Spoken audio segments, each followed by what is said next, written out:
Libérons nos communes, c'est le slogan de l'UPLD pour cette campagne sénatoriale.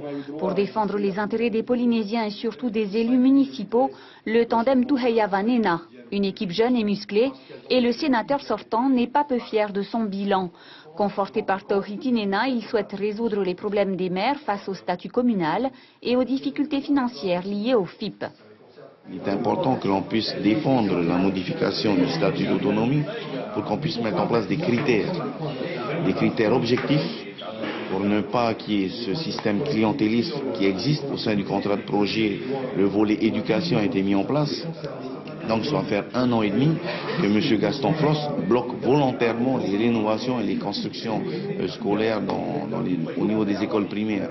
Pour ce faire, les Bleus comptent sur ce projet de loi préparé lors du dernier mandat de Richard Tuheiava. Un appel à l'union des élus communaux, toute étiquette politique confondue, qui pourrait faire pencher le vote selon Oscar Temaru.